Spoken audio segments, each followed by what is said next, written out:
Guys, for today's video, I'm happy to share this naman coming from Atome.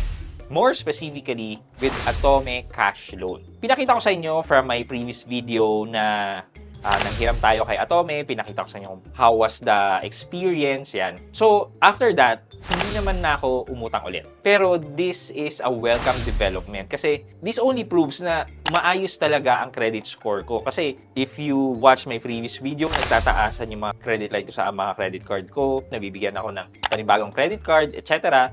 So, ito, another proof na feeling ko umu-okay ang credit standing ko.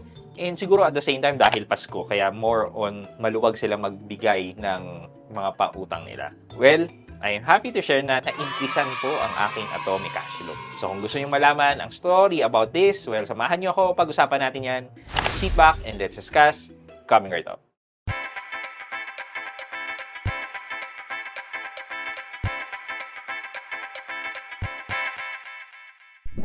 Hi guys, this is Pat and you're in Pat Quintos Review TV. So if you're new here, may channel I do reviews about personal finance na meron akong experience or meron akong knowledge na ginawa din ng videos and playlists na makita nyo dito sa taas. At kung bago ka dito sa channel ko, you may want to consider subscribing to my channel.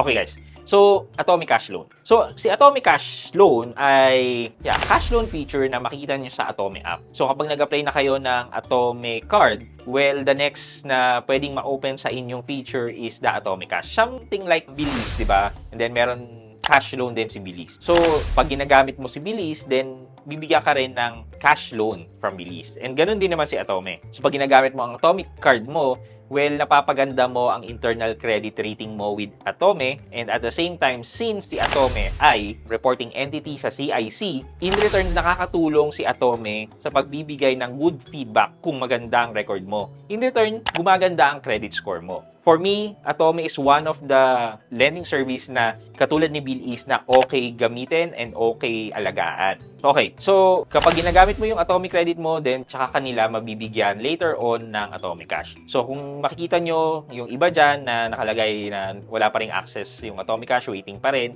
well, ganun lang siguro. Make sure na pagandahin yung credit score nyo. That's the only way na you can do to unlock the Atome Cash Loan. Okay, so papakita ko sa inyo, before 10,000 lang ang aking credit limit with the Atome Cash Loan. Ngayon ay nasa 15,000 na siya. Okay, so try nating i-access yung Atome Cash Loan. Pero guys, paunahan ko na po kayo, hindi po ako manghihiram. Pero gusto ko ipakita sa inyo kung how much is the interest and paano ma-unlock yung additional months dito. Okay, so open natin yung Atome, click natin yung cash. So 15,000, tapos request tayo ng loan. Try natin yung 15,000 na loan amount. So pag 15,000, merong 1% na processing fee or admin fee. So that's 150.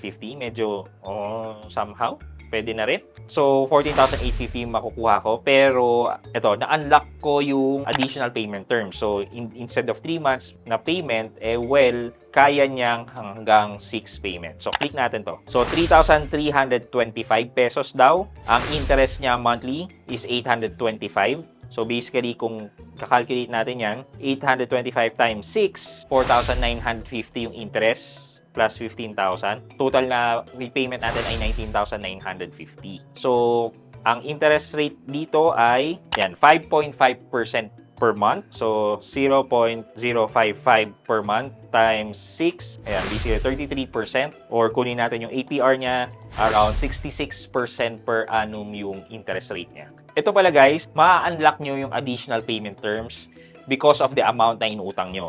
Let's say for example, ang iutang ko dito ay 10,000 lang. So lalabas, nawawala yung 6 payment terms o yung 6 months. Ito naman, if we click this, ito 6% ang interest rate, then 600 pesos ang interest niya monthly. Dinahandahan ko yung increase, by multiples of 100 to. So 10,100. Sa 10,100 na unlock na kagad yung 6 payment terms. Para lang sa additional 100 pesos, magiging 6 months na siya. However guys, yung interest remains at 5.5%. So, same pa rin na 66% per annum pa rin siya. Whereas yung pag 3 payment terms, that's 6 times 12, it's 72% per annum. Definitely mas mababa in terms of percentage. Pero kasi dahil mas mahaba yung payment terms, hindi mas malaki ang binabayad mo for the interest. So, hindi naman tayo utang, pero ganun siya. At the same time ng pag-increase ng cash loan ko with Atome na hindi naman nagbigay ng any notification na nakita ko na lang talaga na 15,000 na siya. Nagkaroon naman ako ng notification ng increase ng aking Atome card. So, ito siya. Pakita ko rin sa inyo. So, ayan, change limit record. So, makikita nyo na nung November 22, ayan, 3,300. Nadagdagan ko 3,300. So, nag-increase siya from 26,300 to 29,600. And then, guys, kung makikita nyo dito, may mga 10 pesos increase. Kasi naglalaro ako ng Atome Spin and Win. Yan, wherein I can win 3 points, iPhone 15, etc.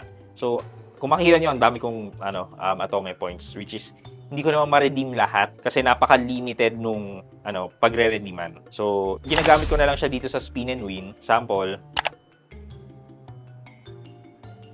Ayan. So, gumastos ako 3 points, then bumalik din naman. So, ganyan. For anyone interested in getting an Atome account, well, you can use my referral link na lang sa Atome. Nasa link na lang sa description box.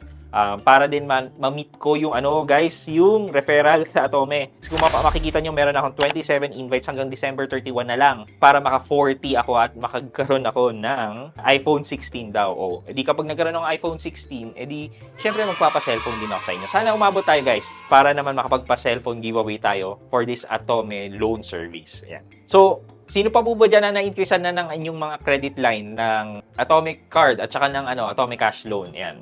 Kamusta po? Ano po yung masasabi nyo? I-let me know sa comment section po. For our question of the day, will you still keep on using your Atomic Card or Atomic Cash Loan given yung painful issue with the Atome payments na hindi na credit?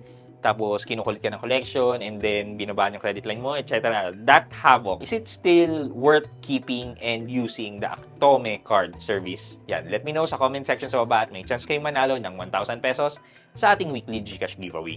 Yun lamang po for today's video, but before we end this video, mag-shoutout po muna tayo at shoutout kay at Mary Joyce Badagwas W7M. Sabi niya, thank you Kuya Pat, meron na akong GoTime Bank kaso hindi ko pa ginagamit. Hindi pa kasi ako sure kung legit or hindi. Pero nung napanood kita, doon ko nalaman na okay naman pala si GoTime. At Mary Joyce Badagwas W7M, shoutout po sa inyo. Maraming salamat at na-appreciate nyo po yung video na ginagawa ko. Thank you so much. I hope you can like this video, leave a thumbs up, and if not, wala namang problema dyan, but continue to support me by subscribing to my channel by clicking the subscribe button and also the bell button sa tabi ng subscribe para mag-receive kayo ng latest notification sa lahat ng upload ko. Again guys, this is Pat Quinto and you're in Pat Quinto's Review TV. Bye-bye!